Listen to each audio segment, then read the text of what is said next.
Assalamualaikum warahmatullahi wabarakatuh. Bismillahirrahmanirrahim. Alhamdulillahi rabbil alamin. Wa bihi nasta'in ala umuri dunya waddin. Wassalatu wassalamu ala asyrafil anbiya'i wa imamil mursalin, Sayyidina Maulana Muhammadin wa ala alihi wa sahbihi ajma'in, amma ba'd. Para pemirsa dan pendengar sekalian, saudara-saudariku semuanya, semoga senantiasa dirahmati, diberkahi, diridhoi, diberikan kebahagiaan, ketenangan, ketentraman, kedamaian, keselamatan, keberkahan, diberikan hasanah di dunia sampai hasanah nanti fil akhirah, dan panjenengan semua diberikan kelimpahan rezeki yang berkah untuk bekal ibadah, diberikan anugerah keturunan yang saleh dan salihah, hidup yang istiqomah, dan meninggal dalam kondisi husnul khotimah. Pada kesempatan malam hari ini kita ngaji bersama tentang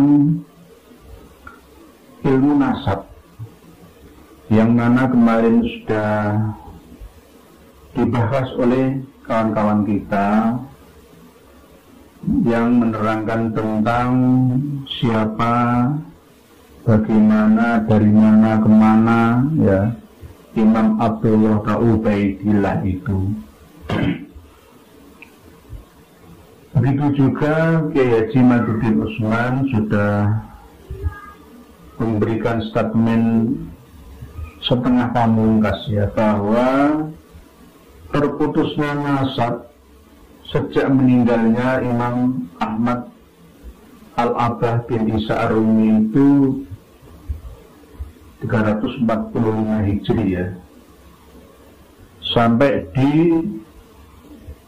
ditemukan nama Ubaidillah atau Abdullah di dalam kitab Al-Burqah karangan Habib Ali As-Sakron, itu terhitung terputus 550 tahun. Namun menurut saya, mohon maaf, ini bisa beda, lebih dari itu, alias 650 tahun, karena Habib Ali As-Sakron bukan termasuk nasabah atau pakar nasab. Nah, ini akan kita bahas secara setengah detail, ya, pada kesempatan malam hari ini. Para pemirsa dan pendengar sekalian yang dirahmati oleh Allah, sekali lagi ini ngaji bersama, ya. Tidak ada guru, tidak ada murid, semuanya sharing, berbagi informasi, bahwa kalau ngaji kitab nasab seperti ini memang harus saya perlihatkan kitab-kitabnya. Kalau ilmu yang lain mungkin saya harus hafal, tanpa kitab teks saya harus hafalan. Tapi kalau ilmu tentang nasab, ya, kajian tentang nasab seperti ini harus saya datangkan kitab-kitabnya sebagai bukti bahwa saya punya referensi, dan ini pun dipertanggungjawabkan di hadapan Allah dan juga di hadapan para pemirsa dan pendengar sekalian. Karena jika saya ngomong ngawur berdasarkan fitnah, maka dosa yang akan saya tanggung selamanya. Oleh sebab itu saya harus mendatangkan kitab-kitabnya. Sudah beberapa episode, ya, sejak 3 bulan yang lalu, ya, kita kaji ilmu tentang nasab, khususnya yang menyangkut nasabnya para habib yang ada di Indonesia yang terputus itu. Ini saya datangkan kitab Al-Musajjarul Mubassat. Ini kitab abad terbaru. Ini kitab abad lama, mulai abad 3 Hijriah, ya, sampai abad 12 Hijriah, 10 Hijriah, 13 Hijriah ada. Ini yang terakhir, abad 20. Karena Ustadz Asy-Syarif atau Profesor Subhi Muhammad Ali Aid ini meninggal tahun 2009 yang lalu. Ini termasuk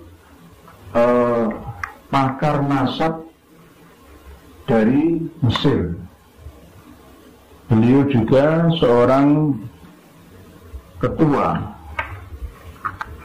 Lajnah Tahqiqul Ansab Binaqobatil Ashraf di Kairo, Mesir. Jadi kayak kalau di sini dia maktab ada ini gitu. Jadi yang mencatat nasab, lembaga pencatat nasab, penetapan nasab Dzurriyyah Rasulullah ya, yang ada di Kairo. Asy-Syarif Subhi Muhammad Ali Ain. Ini beliau Al-Husaini, jadi keturunan dari Imam Husain, bukan Al-Hasani, Al-Husaini. Jadi ini kitab terbaru supaya para pemirsa dan pendengar sekalian bisa menilai sendiri. Ternyata kitab-kitab nasab ini nyambung semua sampai sekarang ini. Kalau saya hanya menceritakan, menampilkan, mengatakan kitab-kitab nasab pada abad-abad yang lampau tanpa dibarengi dengan kitab nasab abad terbaru, maka bisa jadi akan terputus nanti. Tidak ittisal riwayat, jadinya inqita'ur riwayat. Syekh Subhi atau Asy-Syarif Subhi Muhammad Ali Ain ini ketua Lajnah Tahqiq Al-Ansab Binaqobatil Ashraf Kairo, Mesir, sesuai yang disampaikan oleh Syekh Murtadha Az-Zabidi bahwa walahu akibun fi Misra. Jadi keturunan dari Muhammad Abu Ja'far bin Ahmad bin Isa Ar-Rumi itu tersebar di daerah Mesir, Roy atau Teheran, Wasit, Basrah dan Irak. Nah ini yang daerah Mesir. Beliau termasuk keturunan dari Al-Husaini di daerah Mesir. Di dalam halaman yang ke 114, ini poinnya saja langsung, karena ini ada 2 juz sebenarnya. Yang 1 juz itu, juz 1 ini menerangkan tentang silsilah keturunan dari Sayyidina Hasan, dan yang juz 2 ini silsilah dari Sayyidina Husain. Al-Musyajjarul Mubassat. Al-Musyajjarul Mubassat itu bahasa Indonesianya adalah silsilah keturunan yang diibaratkan seperti pohon yang tersebar fi ansabil Hasan wal Husain, di dalam menerangkan, menjabarkan nasab-nasabnya, keturunannya Imam Al-Hasan bin Ali dan Imam Al-Husain bin Ali bin Abi Thalib. Jadi bahasanya itu sajarahnya. Kita kembali ke belakang. Pernah saya sampaikan bahwa yang dimakan oleh Nabi Adam itu bukan syajaratul khuldi atau buah khuldi, itu bukan, tapi syajaratul ansab, pohon nasab. Buktinya sampai sekarang khalidina fiha. Jadi nasab itu kalau digambar kayak pohon gini, di pohon nasab, pohon di pohon. Jadi iblis atau Azazil berkata kepada Nabi Adam, hal adulluka ala syajaratil khuldi wa mulkin la yabla. Apakah kamu mau aku tunjukkan kepada syajaratul khuldi? Jadi jangan dimaknai, dipahami dengan buah khuldi. Nggak ada, buah khuldi itu nggak ada. Ini sanepan, kiasan, perumpamaan dari persenggamaan, persetubuhan.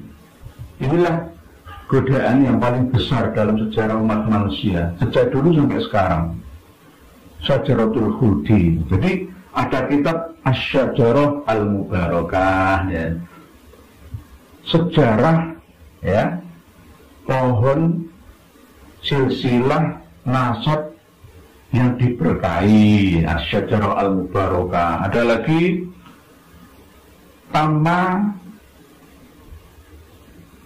Muntaha Far'u Hadis Syajarah Al-Mubarakah, ya, keturunan dari Imam Ubaidillah atau Abdullah itu adalah muara dari semua silsilah keturunan yang diberkahi. Jadi bahasanya sajarah itu bentuknya kayak pohon-pohonan, kayak pohon. Ini kitab Bahrul Ansab, ya, pohon nasab, lautan. Bahrul ada laut, ansab itu nasab, tapi begitu banyak, diibaratkan seperti lautan yang menyebar ke seluruh penjuru bumi ini. Jadi Syajaratul Khuldi itu bukan pohon yang berbuah seperti jeruk kah, apel kah, tin kah, atau apakah, belum ditemukan karena memang tidak ada. Syajaratul Khuldi itu adalah pohon keabadian dengan terus menerus abadinya nasab keturunan manusia. Dengan cara apa? Yang persenggamaan, persetubuhan, percintaan itu. Nanti bisa kita bahas kembali tentang buah khuldi atau syamratul khuldi atau syajaratul khuldi itu. Para pemirsa sekalian, saudara-saudariku semuanya rahimakumullah, di halaman yang ke-114 yang membahas khusus tentang Imam Ahmad Al-Abah. Amma Ahmadul Abah bin Isa Al-Akbar. Ini saya maknai ala pesantren atau langsung, ya. Kalau langsung ya monggo, siap. Kalau ala pesantren ya oke. Adapun Imam Ahmad Al-Abah atau Ahmad Al-Muhajir, ya, bin Isa Al-Akbar, putranya Imam Isa Al-Akbar, itu fa'akibuhu min salasati banin. Keturunannya itu anak-anaknya ada 3 anak laki-laki. Wahum, mereka adalah Muhammad Abu Ja'far bin Roy, yaitu Muhammad Abu Ja'far yang berada di daerah Roy, Teheran, ibu kota Iran sekarang. Wa Ali, dan Ali bin Ramlati di daerah Ramallah atau tepi barat, ya. Palestina ada 2 sekarang, Gaza dan tepi barat. Tepi barat itu ibu kotanya Ramallah. Kalau Gaza, ibu kotanya Gaza City. Jadi Ali ini menurunkan keturunan di daerah Ramallah. Wal Husain bin Sabur, dan Husain berada di daerah Naisabur atau sekarang itu dekat Isfahan. Wakilah, lah ini wa Abdullah. Jadi Abdullah itu wakilah. Oleh sebab itu jika Kiai Haji Maifuddin Utsman mengatakan do'if jiddan, ya, sangat-sangat lemah, ya. Ini memang kila. Kalau kila itu jari ini. Jadi kalau kau itu wailul mu'tamad, yang marjuh bukan rojih, dan tidak boleh dipakai. Kalau hadis itu maudhu. Wakilah, katanya wa Abdullah dan Abdullah. Jadi putranya Imam Ahmad Al-Abah itu cuma ada 3, sama seperti keterangan dalam kitab Asy-Syajarah Al-Mubarakah halaman 127 karya Imam Fakhruddin Ar-Razi, Imam Fakhrur Razi. Jadi yang pertama, putranya Imam Ahmad itu Muhammad Abu Ja'far. Kadang-kadang Abu Ja'far ini tidak disebutkan, kadang-kadang hanya disebutkan Muhammadnya saja. Nah, yang disampaikan oleh Syekh Murtadha Az-Zabidi ya dalam kitab Ar-Rawdul Jali itu tidak menyebutkan Ali dan Husain. Di situ digarisbawahi hadza mattafaqa alaihin nasabun, yang disepakati oleh pakar nasab ya cuma Muhammad Abu Ja'far ini yang menurunkan keturunan di daerah Mesir, Roy, Wasit, Basrah dan Baghdad, Irak. Di Naisabur, jadi ada Husain juga. Wakilah wa Abdullah, ini wakilah jari ini katanya. Jadi ini masih seliweran, belum jelas. Katanya ada tambahan wa Abdullah. Fa'amma Muhammad Abu Ja'far bin Ahmad al-Abah, adapun Muhammad Abu Ja'far bin Ahmad al-Abah itu fa'akibuhu, maka keturunannya min rajulin wahidin, hanya satu orang laki-laki, ismuhu Ali, namanya Ali. Jadi Muhammad itu cuma punya satu orang anak yang namanya Ali. Wa akibu Ali, adapun anaknya Ali, hadza min Al-Husain Abdul Qasim wa Muhammad. Jadi Ali ini mempunyai dua orang anak, yakni Al-Husain Abdul Qasim dan Muhammad. Wali Muhammad dan Muhammad ya, ini termasuk cucunya Imam Ahmad ya.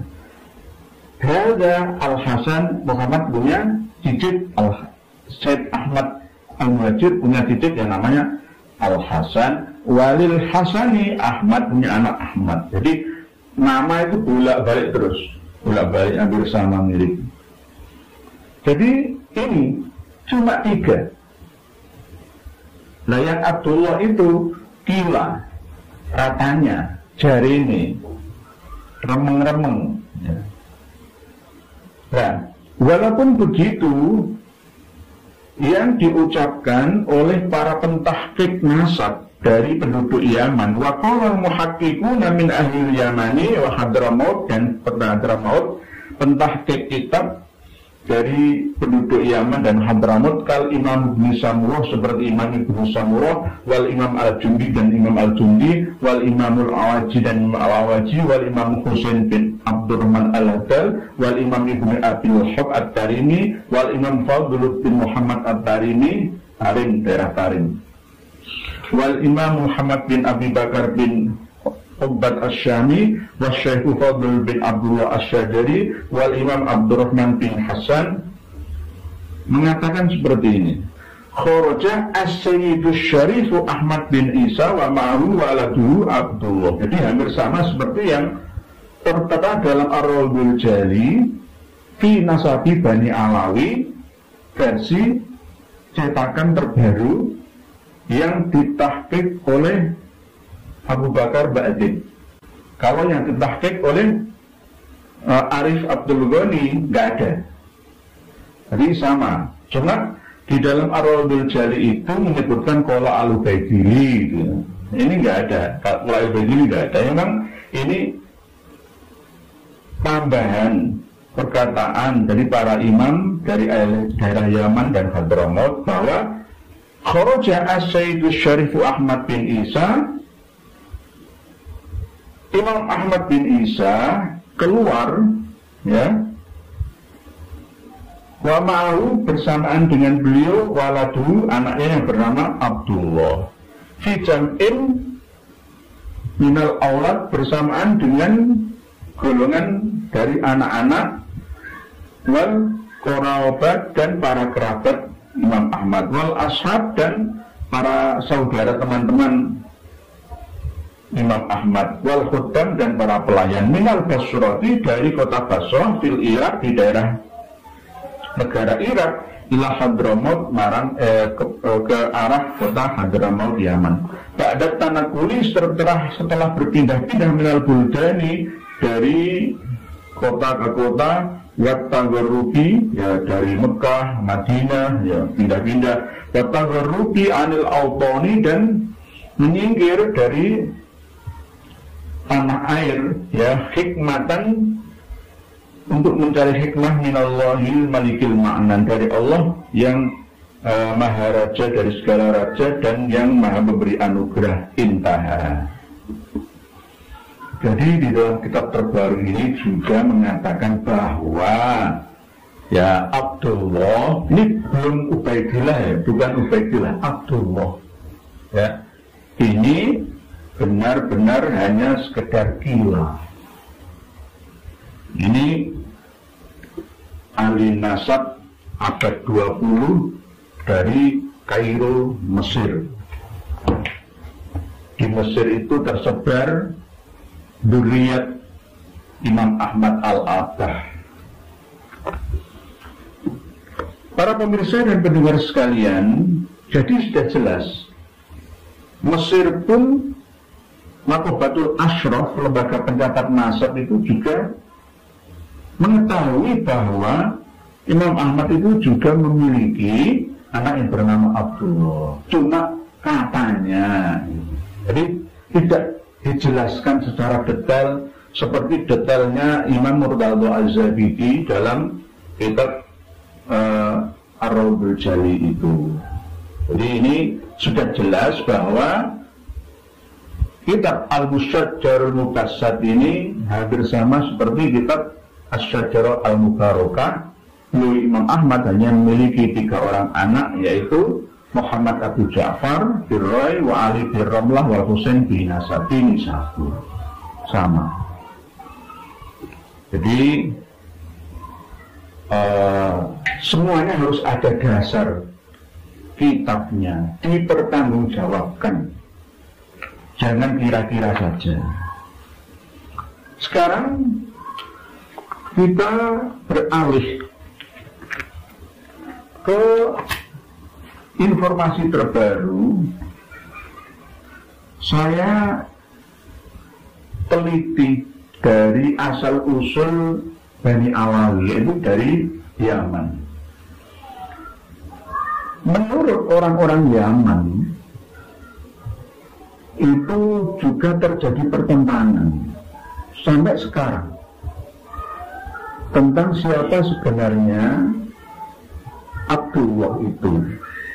Apakah benar-benar putranya Imam Ahmad Al-Abbah atau tidak? Dan bahkan jika ini boleh saya rangkum, maka yang ketemu terputusnya nasab itu tidak hanya 550 tahun. Mohon maaf, saya bisa berbeda dengan Kiai Haji Madhuddin Utsman. Bisa 650 tahun terputusnya nasab itu. Ini jangan dianalogikan seperti apa yang disampaikan oleh Ketua PBNU Gus Yahya Khalil Stakuf, 400 tahun disamakan seperti hadis. Hadis itu hanya dicatat pada 200 tahun sepeninggal Rasulullah. Tidak, sepeninggal Rasulullah itu masih ada sahabat, masih ada tabi'in. Bahkan kitab Al-Muwatta, ya, karya Imam Malik, itu beliau, Imam Malik pernah berjumpa langsung dengan sahabat-sahabat Nabi. Jadi periwayatannya tidak mengkotek, tapi mutasil, nyambung sampai Imam Al-Ghazali, terus sampai pada abad-abad ini. Jadi dari primer ke sekunder semuanya nyambung.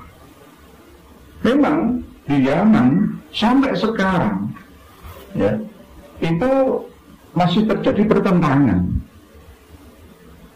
Bahkan Syekh Ahmad Al-Khatibi Al-Yamani itu juga menerangkan bahwa yang dipakai oleh penduduk Yaman, ahli nasab Yaman, di dalam menetapkan silsilah dzurriyyah Rasulullah, itu ada 2 jalur. Yang pertama yaitu dari jalur nasab Hashimi Al-Alawi secara umum, dan ada yang secara khusus.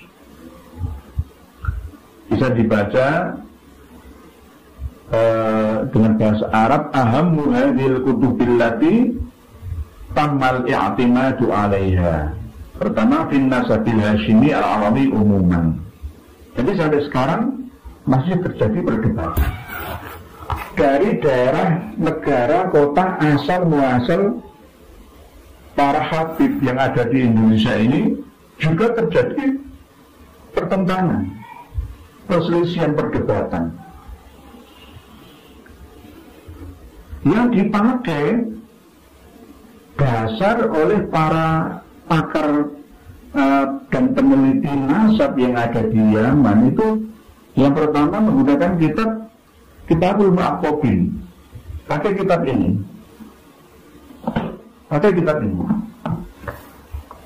Jadi Kitabul Mu'aqqabin ini kitab yang dipakai oleh para peneliti nasab, baik yang berasal dari Hashimi, Bani Hashim ya, Bani Hashim, ataupun yang lainnya. Bahkan ada yang mengatakan Bani Hashim yang ada di Yaman itu antara 4 juta sampai 6 juta orang tersebar di seluruh daerah Yaman. Kalau dulu itu Yaman Utara, Yaman Selatan, sekarang sudah jadi satu Yaman. Walaupun Yaman ini negara yang gagal ya, tapi masih tetap pendidikannya juga masih jalan di sana itu. Jadi jangan tiru-tiru Yaman. Yaman itu sudah menjadi lautan api. Keluarnya api dari keluar dan negara mautnya. Api peperangan besar di Yaman, sama seperti negara gagal Lebanon, negara gagal Suriah, Somalia, dan sekarang ini Sudan. Jadi jangan tiru mereka itu. Jadi kitab ini yang dipakai rujukan Kitabul Mu'aqqabin. Ini kitab abad ketiga Hijriyah. Dan yang kedua yang dipakai oleh para peneliti nasab penduduk Yaman itu kitab Sirrus Silsilah. Ini kitab Sirrus Silsilah.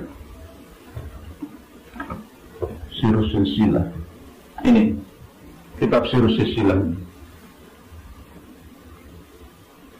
Sirrus Silsilah Al-Alawiyah Ibn Nasr Al-Bukhari, wafat tahun 341 Hijriyah. Kalau yang ini ya, Kitabul Mu'aqqabin min waladil Imam Amiril Mukminin Ali bin Abi Thalib radhiyallahu anhu, warisnya Sayyid Syarif Yahya bin Hasan bin Ja'far Al-Hajjah Al-Husaini Al-Madani Al-Ubaidili. Kitabul Mu'aqqabin. Yang kedua adalah ini Sirrus Silsilah. Ini yang dipakai oleh para pakar nasab, peneliti nasab negara Yaman. Yang ketiga adalah kitab Al-Majdi fi Ansabit Thalibin. Ini mu'alifnya adalah Sayyid Syarif Al-Ajal Najmuddin Abil Hasan Ali bin Muhammad Al-Alawi Al-Umari An-Nasabah, pakar nasab Al-Umari, Imam Al-Umari. Ini kitabnya ya. Terus berikutnya adalah kitab Al-Fakhri fi Ansabit Thalibin. Di mu'alifnya, pengarangnya adalah Al-Allamah An-Nasabah Asyid Azizuddin Abi Thalib Ismail bin Husain bin Muhammad bin Husain bin Ahmad Al-Marwazi Al-Azwarqani. Kitab Al-Fakhri. Rujukannya ini semua. Terus berikutnya adalah kitab Tahdhibul Ansab karya Imam Abdul Hasan Muhammad bin Abi Ja'far Syekh Asyaraf Al-Ubaidili An-Nasabah. Ini Tahdhibul Ansab. Berikutnya adalah yang dipakai oleh para pakar nasab, peneliti nasab penduduk Yaman adalah kitab Asy-Syajarah Al-Mubarakah Imam Fakhrur Razi, wafat 606 Hijriyah. Terus berikutnya adalah Umdatut Thalib As-Sughra.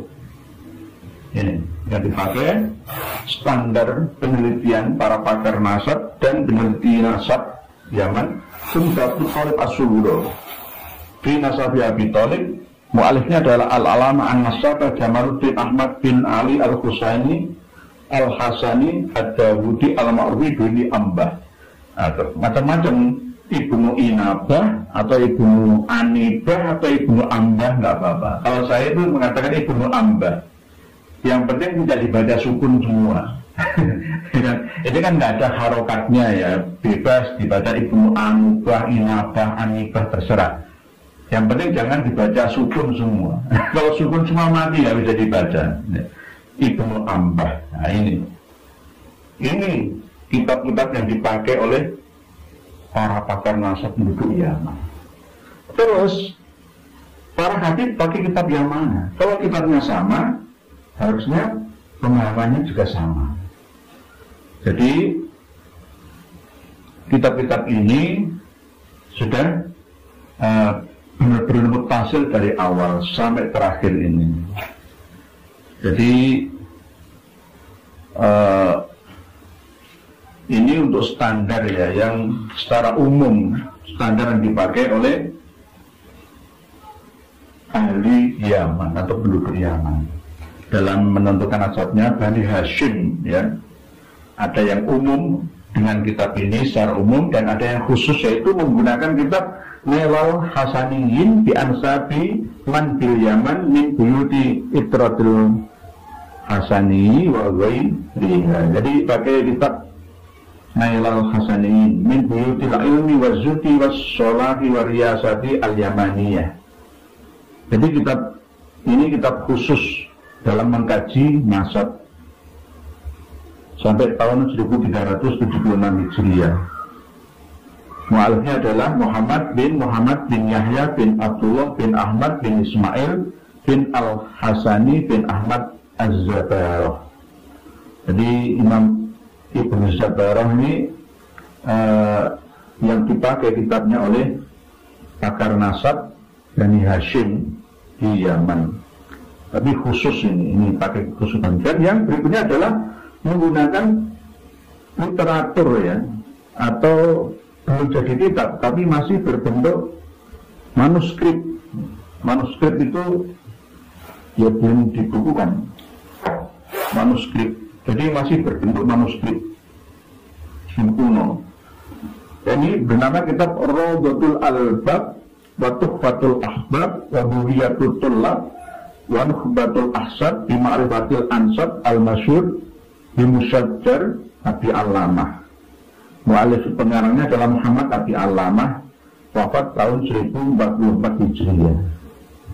Jadi kitab-kitab ini adalah kitab yang masyhur, terkenal ya di antara penduduk Yaman, khususnya Bani Hashim dari dzurriyyah Rasulullah SAW. Oleh sebab itu, para pemirsa dan pendengar sekalian, kenapa saya menyampaikan terputusnya nasab Bani Alawi atau para habib di Indonesia ini lebih lama daripada Kiai Haji Imaduddin Usman yang 550 tahun.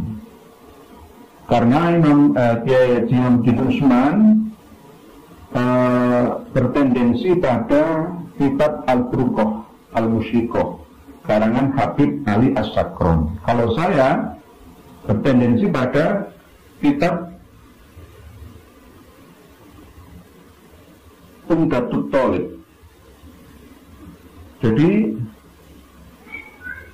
sandarannya adalah Imam Muhammad As-Samarqandi.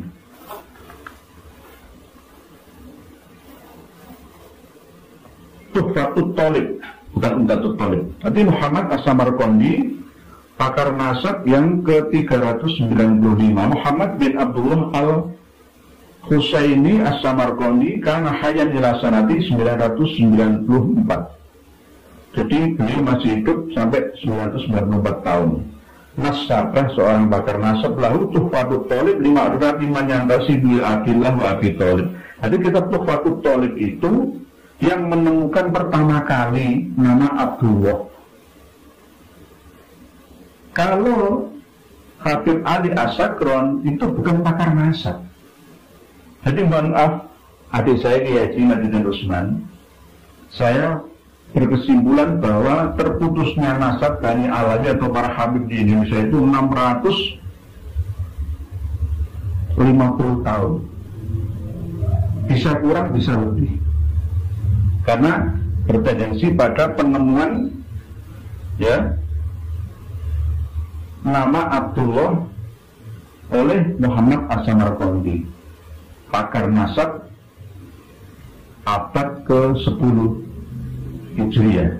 Beliau wafat tahun 996, ada yang mengatakan 996, ada yang mengatakan 994. Demikian sedikit yang dapat kami sampaikan, bisa ditambah lagi bahasanya pada waktu yang berbeda. Wallahu a'lam bishawab. Akhirul kalam. Wassalamualaikum warahmatullahi wabarakatuh.